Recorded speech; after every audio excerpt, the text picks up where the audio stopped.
عبادت وغیرہ کی جا سکے، اور اسی بلڈنگ کے اندر ہی اس تابوت سکینہ کو بھی رکھا گیا کہ جو بہت زیادہ مقدس اور پوتر سمجھا جاتا تھا۔ یہ دراصل وہی بلڈنگ، وہی عمارت یا پھر یہ کہیے کہ وہی عبادت گاہ تھی کہ جس کو آج کے دور میں ہم سب لوگ ہیکل سلیمانی کے نام سے جانتے ہیں۔ ہیکل سلیمانی اس عمارت کا نام اس لیے پڑا کیونکہ اس کی بنیاد بھلے ہی حضرت داؤد علیہ السلام نے رکھی تھی، مگر اس کو کمپلیٹ حضرت سلیمان علیہ السلام نے کروایا تھا، جو حضرت داؤد علیہ السلام کے بیٹے اور اس سلطنت کے اگلے بادشاہ اور اگلے نبی بھی تھے، اور انہی کی نسبت سے اس بلڈنگ کا نام ہیکل سلیمانی پڑ گیا۔ یاد رہے دوستو کہ یہ وہی عمارت ہے کہ جس کو آج کے دور میں بھی بہت سارے یہودی لوگ تھرڈ ٹیمپل کی شکل میں ایک بار پھر سے بنانے کا خواب دیکھتے ہیں، اور حضرت داؤد علیہ السلام ہی وہ پیغمبر ہیں کہ جن کے اوپر یہ دوسری مشہور آسمانی کتاب زبور نازل ہوئی تھی۔ یہاں پر غور کرنے والی اور سمجھنے والی بات یہ ہے کہ اس زبور کے اندر کوئی نئی شریعت نہیں تھی، بلکہ اس کے اندر صرف اور صرف خدا کی حمد و ثنا تھی، مطلب کہ خدا کی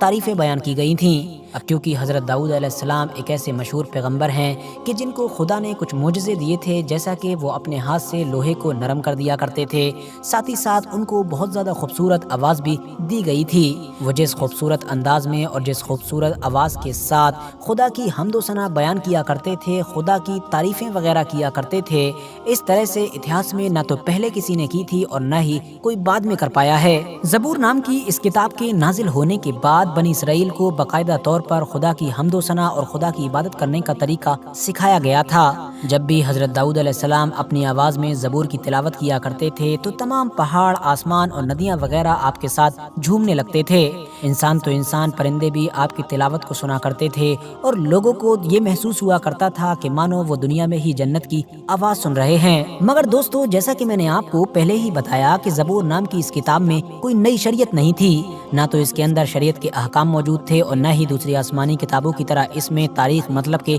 اتہاس موجود تھا، اور نہ ہی اس کے اندر پریڈکشنز مطلب کہ پیشن گوئیاں موجود تھیں۔ اس کتاب کے ذریعے سے کسی نئی شریعت کی یا پھر کسی نئی سوسائٹی کی بنیاد نہیں رکھی جا سکتی تھی، اور یہی وجہ ہے کہ حضرت داؤد یا پھر حضرت سلیمان علیہ السلام کے دور میں بھی تورات کو ہی فالو کیا جاتا تھا، اور حضرت موسیٰ علیہ السلام کی شریعت ہی لمبے وقت تک چلتی رہی تھی۔ زبور کے اندر تو صرف اور صرف خدا کی تعریف مطلب کہ خدا کی حمد و ثنا موجود تھی۔ حضرت داؤد علیہ السلام کے چلے جانے کے بعد وہ خاص اور خوبصورت آواز تو نہیں رہی، مگر زبور کا جو کلام تھا وہ یہودیوں کے پاس موجود رہا، اور اس کو وہ خدا کی عبادت کے لیے ہیکل سلیمانی میں پہلے بھی پڑھا کرتے تھے اور آج بھی پڑھتے ہیں۔ ہاں، وہ بات الگ ہے کہ لمبا وقت گزر جانے کی وجہ سے اور پیڑھی در پیڑھی گزر جانے کی وجہ سے وہ کلام آج اپنی حالت میں موجود نہیں ہے، نہ تو وہ کمپلیٹ ہے، اور جو موجود بھی ہے اس میں بھی ظاہر ہے کافی کچھ بدل چکا ہے۔ دوستو، آپ لوگوں نے اکثر بات چیت میں اولڈ ٹیسٹامنٹ یا پھر نیو ٹیسٹامنٹ وغیرہ کا نام کافی سنا ہوگا، تو میں آپ کو بتا دوں کہ حضرت موسیٰ علیہ السلام کے اوپر نازل ہونے والی کتاب تورات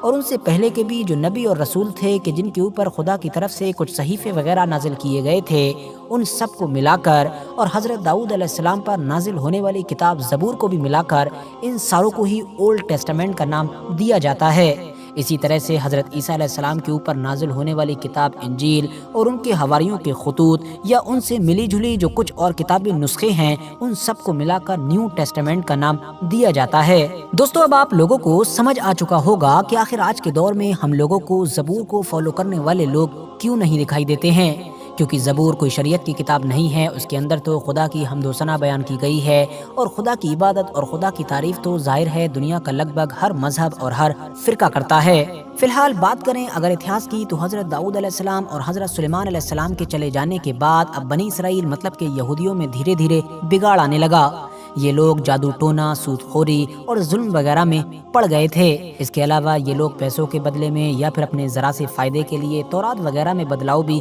کرنے لگے تھے۔ نتیجہ یہ ہوا کہ ان لوگوں کی اصلاح کے لیے انہی میں سے ایک آخری پیغمبر حضرت عیسیٰ علیہ السلام کو بھیجا گیا۔ ان کے اوپر بھی ایک کتاب نازل ہوئی کہ جس کو انجیل کے نام سے جانا جاتا ہے۔ یاد رہے کہ اس کتاب کے ذریعے سے یہ ایک نئی شریعت تھی، مگر یہاں پر بھی غور کرنے والی بات یہ ہے کہ اس نئی شریعت میں بھی حضرت موسیٰ علیہ السلام کی شریعت سے کافی سملیرٹیز تھیں۔ مطلب اس کتاب کے اندر زیادہ تر انہی چیزوں پر زور دیا گیا تھا اور انہی چیزوں کے احکام آئے تھے کہ جن چیزوں کو لے کر بنی اسرائیل میں بگاڑ آ چکا تھا یا پھر جن چیزوں میں وہ لوگ غلط کام کر رہے تھے۔ فی الحال دوستو، آج کے اپنے ویڈیو کو ہم یہیں پر ختم کرتے ہیں۔ ویڈیو اگر پسند آئی ہو تو ویڈیو کو لائک کرنے کے ساتھ ساتھ اپنے دوستوں کے ساتھ ضرور شیئر کریں، اور اسی طرح کی نالجیبل اور ہسٹوریکل ویڈیوز ہمیشہ دیکھنے کے لیے ہمارے اس چینل کو سبسکرائب کرنے کے ساتھ ساتھ بیل آئیکن کو بھی ضرور پریس کریں۔